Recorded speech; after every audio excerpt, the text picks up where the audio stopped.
After 5 long years, Catherine finally came home. Not to escape, not to celebrate, just to see if the walls that raised her still remembered her name. Chicago had hardened her. Skyscrapers instead of sunsets, coffee instead of comfort, silence instead of family. But now, here she was. Back in the small town where every mailbox knew her childhood secrets. The front porch still creaked the same way. The air still smelled of cinnamon pie, the kind her mother baked every Sunday morning when love was still something you could taste. She smiled, but the warmth that filled the house didn't feel the same. It was hollow, like laughter echoing from an empty room. Her fingers traced the photo frames on the hallway wall. There she was. Birthday hat, missing tooth, frosting on her cheek. There was her sister, Lily, smiling wider, standing taller. And between every photograph, a silence so heavy it felt rehearsed. She wanted to believe nothing had changed, that the house she once called home still held her place at the table. But as she walked in, the ticking of the old clock by the kitchen door sounded louder, not comforting, but counting. Counting the years she'd been gone, counting the things she'd left unresolved. Catherine? Her mother's voice, softer, older, but unsure. They hugged. It was warm. Too warm. The kind of hug people give when they're still deciding what they really feel. And her father, the man who once built her treehouse, couldn't quite look her in the eye. Dinner smelled like memory. Roast chicken, apple cider, laughter that didn't reach the eyes. Catherine tried to convince herself this was normal, that families grow apart, and that forgiveness can sound like polite conversation. But something in the room felt off. Every glance, every smile, every silence had a story it refused to tell. Later that night, she passed by the study. The door was half open. Inside, her parents' voices, quiet, tense, sharp as broken glass. She froze. At first, it was just muffled words. Then came the line that split her world in two. "Your sister isn't worth a dime." Time stopped. Her breath caught. The ticking clock disappeared beneath the sound of her own heartbeat. The walls felt closer. The air colder. Her hands trembled against the doorframe as her reflection blinked back at her from the glass cabinet, pale, silent, and small. Her father's voice continued, low and calm, the kind of calm that only comes from conviction. Her mother sighed, said nothing. Catherine didn't move. She couldn't. That single sentence replayed in her mind, over and over, until it didn't sound like words anymore. Just betrayal turned into sound. Her lips parted, barely a whisper escaping, a confession only the dark could hear. They were talking about me. Welcome back to another episode of Revenge Takes HQ, where every story cuts deep and every ending hits harder for more power. And emotional stories. Don't forget to like, comment, and subscribe. Let's get in today's tale. The front door creaked the same way it always did. Long, tired, like it was sighing from years of holding back what lived inside. Catherine stepped in, suitcase in hand, the smell of nutmeg and something burnt drifting from the kitchen. Her mother's voice followed, light but sharp. "Oh, look who finally remembered where home is." Her father appeared next, arms open wide, not in warmth, but habit. His hug was short, perfunctory, the kind you give to someone you're supposed to love. Catherine smiled anyway. She had practiced that smile in the mirror for weeks. Then came the shift, a smooth deflection, a trained performance. "Your brother just got promoted again," her father said, turning away before her reply could form. "You should see the new company car they gave him." The neighbors can't stop talking. Her brother Daniel leaned against the counter, smugness tucked neatly under his grin. He offered her a half-hearted nod, as if greeting an old acquaintance he barely remembered. Catherine's engagement ring caught the light as she set her bag down. She waited, for her mother's eyes to notice, for a flicker of pride or even surprise. Instead, her mother brushed past her, hands busy with the roast. You'll have to sleep in the guest room, dear. Daniel's using your old room for his home office now. The words fell lightly, but they landed heavy. Catherine swallowed the lump in her throat, fingers brushing the cold metal of her ring, the one no one had asked about. Dinner was a slow unraveling. The clink of cutlery filled the silence between phrases that pretended to be conversation. "How's work?" her father asked. "Good," Catherine replied. "Actually, Mark and I—" "Daniel's company is expanding," her mother interrupted. "You should see the photos." They were in the paper. Her engagement announcement vanished mid-sentence, devoured by a flood of empty praise for Daniel's achievements. Catherine nodded, pretending not to notice that no one asked who Mark was. By dessert, her mother had started her usual theater. Gentle sighs disguised as concern, soft scolding dressed in affection. "You've always been sensitive, Kathy. You take things too personally. I'm just saying, maybe if you visited more, you wouldn't feel so out of place." Catherine smiled again, tighter this time, the kind that hides cracks behind politeness. Later, in the kitchen, she helped her mother clean up. Her ring clinked against the sink, a clear, hollow sound. Her mother didn't look up. "You could take it off, you know," her mother murmured. "Wouldn't want to lose it while washing dishes." Catherine didn't. She let the cold water run over her hand, the diamond catching every fragment of light like a secret begging to be noticed. That ring, her ring, became more than jewelry. It was the silence in every room. The proof that she mattered, even when they pretended she didn't. When the house finally settled into its usual rhythm of creaking floors and quiet judgments, Catherine stood by her old window. The moon reflected off the ring again, a small defiance glinting in the dark. Her phone buzzed once on the table, a reminder she had set days ago, simple and precise. Tonight. She took a deep breath. The walls might still smell like home, but the warmth was gone. What was left was something colder, focused, deliberate. Catherine opened her laptop. The screen's glow painted her face in blue light, calm and unblinking. Her fingers hovered above the keyboard, steady, sure. The clock reads 12:43 a.m. The house is silent, except for the low hum of the refrigerator and the tapping of Catherine's fingers on the keyboard. Her eyes, heavy but unblinking, scan through pages of old bank records, numbers, dates, and names that once meant nothing. Now, every entry feels like a whisper from the past, daring her to look closer. Stacks of envelopes sit on the table, their edges yellowed by time. She opens each one with precision, sliding out statements from accounts she never knew existed. Her breath slows. Every line, every transaction, is another thread pulling her deeper into a truth she can no longer unsee. A soft click breaks the stillness as she inserts a flash drive.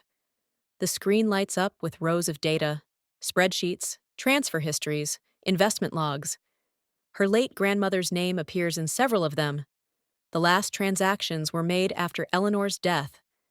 Her hand trembles slightly. She clicks sort by amount. There it is. One transfer, then another, then 10 more. Each traced to accounts under the names she knew too well. Richard, Margaret, Landon. She leans back slowly, eyes narrowing, lips parting in disbelief. Zoom on spreadsheets filling the screen, highlighted cells, circles drawn around names. A drawer opens. She pulls out an old notebook, cross-referencing dates with handwritten notes from Eleanor's estate. The light flickers. The rain outside grows heavier. She flips to the last page of a will copy, Eleanor's signature. Then another file on her screen. The same signature, but slightly different. Her heart tightens. She overlays the two images. The forgery is clear. A long silence follows, broken only by the slow whir of her laptop fan. "Grandma tried to warn me, didn't she?" A memory surfaces, Eleanor sitting by the window, her voice soft but firm. "They mistake your strength for permission to ignore you. Don't let them forget who you are." Catherine whispers the words under her breath, her reflection in the laptop screen staring back. no longer the grieving daughter, but something sharper. Suspense beat, the realization. She tallies the totals again, this time aloud. 23,000, 31,000, 57,000, gone. The air feels heavier now. Her pulse quickens, but not from fear, from clarity. Each stolen dollar is another betrayal stitched into the family's name. The people who promised loyalty, the ones who told her she was too emotional to handle business, had rewritten history in ink and lies. She prints every document, one by one. The transactions, the signatures, the account numbers. Sheets stack neatly on the table. Then, with surgical calm, she begins labeling folders. Richard, Margaret, Landon. The names stare back at her under the fluorescent light. Bold, clean, undeniable. The printer clicks off. Silence returns. She exhales, slow and deliberate, as if marking the end of one life and the start of another. Her gaze lifts to the window, rain streaking down the glass like a curtain between who she was and who she's becoming. She speaks softly, but every word lands with the weight of a vow. The daughter they ignored died that night. The woman who replaced her? She came for justice. The world outside is still asleep. Not even the birds have begun to stir. Inside, the faint glow of the kitchen light stretches across the floor, gold against cold marble. Catherine stands by the counter, motionless, as the coffee machine hums to life.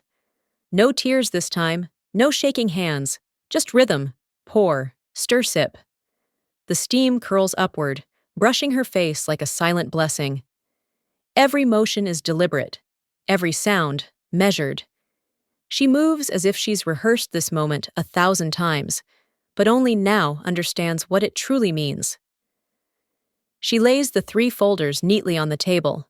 Richard, Margaret, Landon. Opens a small metal box. Inside, flash drives, color-coded, each labeled with dates. Prints from the night before are stacked with precision, each paper perfectly aligned. Her phone screen lights up with the time. The contact list hovers. She scrolls past familiar names, stopping only when she reaches one marked private. Her thumb lingers, but she doesn't press it. Not yet. Her reflection in the dark kitchen window is calm, unnervingly calm. Gone is the hollow stare of grief. In its place stands focus. She changes into a dark blazer, minimal makeup, hair tied back cleanly. No perfume, no jewelry. Her grandmother once said, "Never walk into battle wearing anything you'd mourn if it burned." Catherine fastens a small pin to her lapel. Eleanor's old brooch, a quiet relic of the past.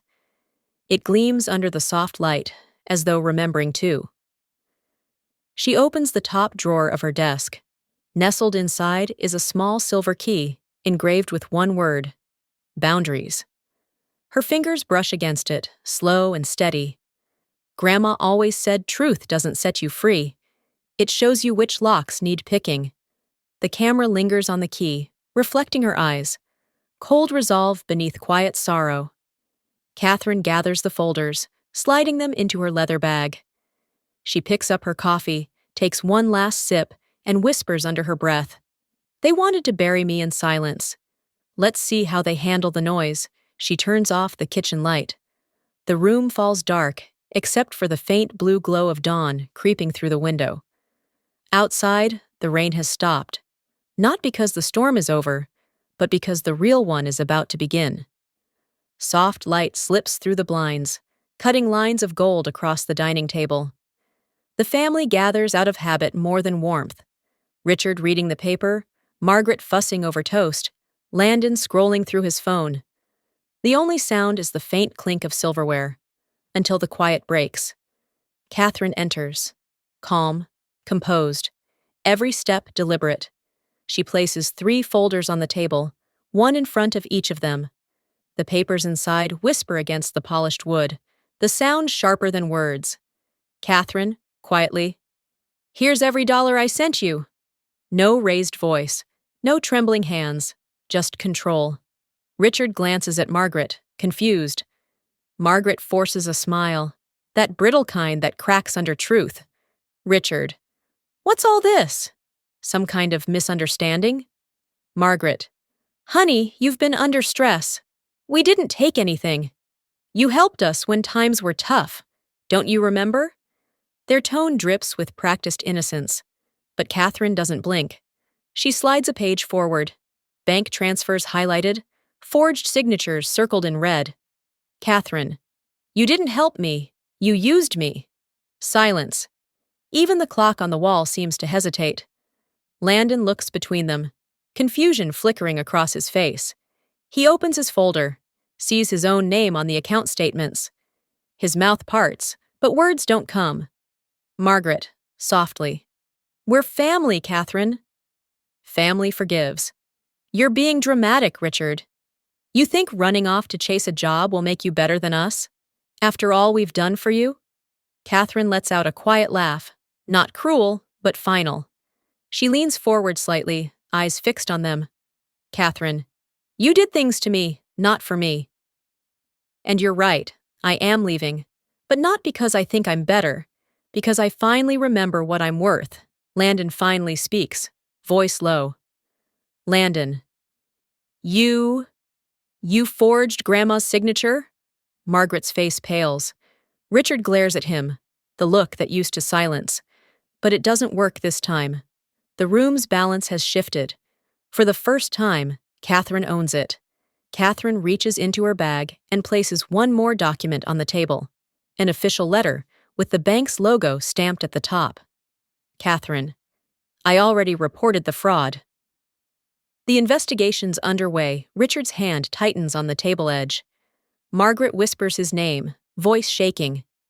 Catherine, continuing. And I accepted the Boston job. I start Monday, no one speaks. The only sound is the slow, steady tick of the clock, a countdown to everything they built on deceit collapsing. She gathers her bag. The brooch on her lapel catches the morning light, a glint of gold against the dark fabric. Eleanor's words echo faintly in her mind. They mistake your strength for permission to ignore you. Not anymore. Catherine walks to the door. She pauses, not to look back, but to breathe. The sunlight washes over her face as she steps outside, the door closing softly behind her. No slam, no theatrics, just closure. The camera lingers. The house bathed in dull light, the family frozen at the table, papers scattered like proof that truth always finds its way home. Then, a final close-up of Catherine walking down the street, the morning sun rising behind her. They took everything that was meant for me, and in return, they gave me clarity. The daughter they ignored is gone. The woman who walked away, she doesn't need their approval. She has her justice. Soft sunlight spills through tall windows, reflecting off the surface of the Charles River below. The city hums quietly in the distance, horns, footsteps, the rhythm of new beginnings. Inside, the air feels lighter, untouched by old ghosts. Catherine stands in the center of her new apartment, open, uncluttered, full of quiet promise. Boxes are half unpacked. A coffee mug rests on the sill, and the sound of wind filters through slightly open curtains. She's home, not just in a place, but in herself. Catherine installs new locks on the door, testing each one with a calm click. Her phone lights up with an unknown number. She stares for a second, then deletes the call. No hesitation. A new email address. A new number. A clean slate. Every click, every choice, feels like reclaiming a piece of her soul that was once signed away in someone else's handwriting. On a small shelf sits a glass display case. Inside, resting on soft velvet, is the brass key engraved with a single word: boundaries. The key glints faintly as the morning light hits it, a silent emblem of everything she's learned, everything she's decided never to forget. She pauses in front of it, eyes soft. No tears this time, just peace. Grandma was right. Truth doesn't set you free. It teaches you where to build the walls that protect your peace. They took so much. Time, trust, family. But they can't take what she taught me. to never confuse silence with strength. Strength is choosing when to speak and when to walk away. And I finally learned how to do both. Catherine steps onto her balcony, overlooking the river. The wind lifts her hair slightly as she sips her coffee, watching the water shimmer under the morning sun. Her phone buzzes again. She ignores it. The world below keeps moving, unaware that one woman above it all has just rewritten her entire story. She exhales, slow and sure. For the first time, the air feels like her own.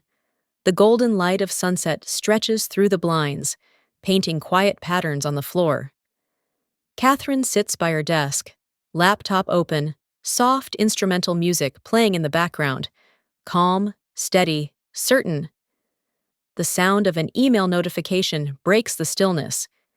She hesitates for a moment, then clicks. The sender's name freezes her hand mid-air. Margaret. The subject line reads, "Please reconsider what you're doing to this family." Catherine reads it once, then again. The words flat, rehearsed, untouched by real remorse. Her expression doesn't change much. A faint, almost tender smile forms, not of joy, but of understanding. It's the kind of smile born from knowing someone's playbook too well. She closes the email quietly. No reply, no anger, just peace. They're not asking for forgiveness. They're asking for access. But I finally learned the difference. Forgiveness lets go of the weight. Access hands them the knife again, and I've carried enough scars to know which is which.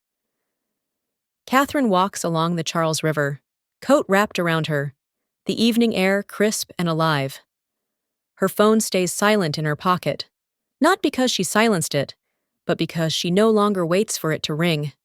The city lights begin to glow behind her, reflections dancing on the water, like fragments of her past drifting away. Each step forward feels lighter, freer. No need to explain, no need to prove. She stops at the railing, gazing at the current. The water moves steadily, forward, never back. Catherine lets the wind move through her hair and whispers softly, almost like a promise. This time, I'm choosing peace, and that's something they can't take from me. The camera pulls back. Catherine, a small, calm figure against the vast city skyline. The apartment is dimly lit, the city lights twinkling faintly through the window. The air carries that kind of silence that feels earned. Not empty, but peaceful. Catherine sits at her desk, laptop open before her. The soft glow of the screen reflects on her face as she scrolls through her final documents, then pauses. Her hand moves to close the lid. The sound? A quiet click. Final. Certain. The flame dances gently, its light brushing against the framed key in the glass case. Boundaries. For a moment, the reflection of the flame burns across the word, like a promise kept. Family doesn't mean loyalty. Loyalty means honesty. And sometimes walking away is the only way to break a cycle that's been feeding on you for years. They called me strong because it was convenient. But now they'll remember me because I stopped being silent. Catherine extinguishes the candle. The flame flickers, then fades. The apartment settles into a soft twilight glow. Outside, the river moves quietly beneath the city lights. Endless, steady, untouchable. Thanks for watching Revenge Tales HQ. Every story holds a lesson, and every ending, a new beginning. Don't forget to like, share, and subscribe.